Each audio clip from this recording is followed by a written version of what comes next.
Okay, September 1777. George Washington's leading his army to defend Philadelphia, the Patriot capital. Now, he's heard British General William Howe is coming in hot with a massive force ready to take the city. Washington knows he's got one shot to stop Howe and keep Philadelphia in Patriot hands. So he sets up along Brandywine Creek in Pennsylvania, a natural defensive line, or so he thinks. And what follows? Well, let's just say it's a full day of brutal fighting, flanking, and one of Washington's most intense gambles yet. So, here's what set this up. The British Army, led by General Howe, had recently abandoned Philadelphia, leaving New York in favor of capturing the Patriot capital itself. Howe wasn't just looking to take real estate, he wanted to crush the morale of the Continental Congress and send a message to every American fighting for independence. But Washington wasn't about to let that happen without a fight. He knew the stakes were high: lose Philadelphia, and the Patriots would lose a crucial foothold in the war. So he took his forces to Brandywine Creek, a strategic spot with high ground and natural defenses. If he could hold his position here, he'd have a shot at keeping Howe out of Philadelphia. But this is Washington we're talking about. He's taking on one of the most well-trained, well-armed forces on the planet, and he's got to get everything exactly right.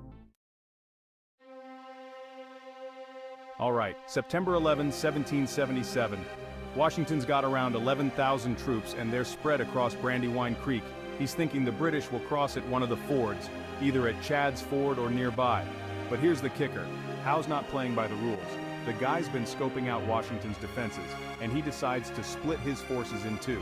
Howe sends part of his army, led by General Wilhelm von Knyphausen, straight toward Chad's Ford to keep Washington's attention. Meanwhile, he and Cornwallis marched the bulk of their troops in a massive 12-mile flanking maneuver to sneak up behind Washington's right flank. Talk about a curveball. Washington, totally unaware of this, orders his men to fortify Chad's Ford.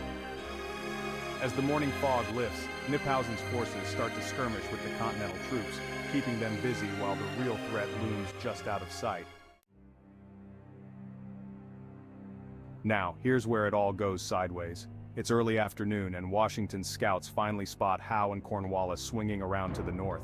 They're way too close, and Washington realizes he's about to be outflanked. He quickly shifts his troops, rushing General John Sullivan's division to cover the right, but it's already too late. The British smash into the Continental right flank, catching them off guard. It's chaos. Sullivan's men are thrown into a brutal fight, with redcoats and Continental soldiers clashing in a forested area known as Birmingham Hill. The fighting is intense, close quarters, hand-to-hand, and it's pretty clear the British have the upper hand. Washington tries to reinforce his right, but by the time his orders go out, the line is starting to buckle. As the British keep pressing, Washington realizes he's got two options: hold out and risk getting his entire army wiped out, or start a retreat and live to fight another day. He opts for the latter. Washington orders a fighting withdrawal, trying to slow the British advance while his army falls back. Generals Nathaniel Greene and Anthony Wayne lead rearguard actions, holding off the British just long enough for most of the army to slip away. But even in retreat, this isn't some orderly exit. The Continentals are exhausted, bloodied, and fighting for their lives as they try to regroup. Soldiers are stumbling through the forest, dodging musket fire, and just trying to stay alive. It's a desperate, chaotic end to a day that Washington had hoped would go very differently. By nightfall, Washington's forces have pulled back, leaving the field to the British. The cost? Close to 1,300 American casualties compared to around 600 for the British. Philadelphia is now within Howe's grasp, and Washington's gamble has come up short. But even in defeat, Washington's retreat preserves his army for the battles yet to come. So, what did Brandywine mean for the Revolution? On paper, it's a British win. They took the field, and soon after, they'd march right into Philadelphia. The Continental Congress was forced to flee, and the British could claim they'd taken the Patriot capital. But here's the twist. Capturing Philadelphia didn't crush the American spirit like Howe hoped it would. The Battle of Brandywine, though a defeat, became another chapter in Washington's resilience. He didn't let the loss break him or his army. Instead, he regrouped, learned from it, and prepared for the next fight.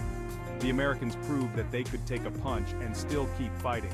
And while Philadelphia was lost, the American cause wasn't. Today, the Battle of Brandywine isn't as famous as some of the other clashes of the Revolution, but it's significant. It's a reminder of the sheer grit that carried the Continental Army through years of grueling war. Washington knew he was outmatched, but he took the risk anyway because he believed in the cause, and he believed in his men. This battle is also a story about learning from defeat. Washington didn't quit after Brandywine, he adapted, and in doing so, he set the stage for the endurance and determination that would eventually win the war. Brandywine isn't just a story about a battlefield, it's about resilience and the willingness to stand up even when the odds seem stacked against you. So, what's the takeaway from the Battle of Brandywine? Sometimes you're going to lose and it's going to be brutal. Washington risked everything to defend Philadelphia, and it didn't pan out. But the real victory was in how he and his army kept going. Brandywine was about more than a patch of ground. It was about the heart of a cause, a fight that didn't end with one loss or even a string of losses. It was a fight that only ended when they finally won. That's the legacy of Brandywine, an American resolve that couldn't be broken, no matter how many battles it lost along the way.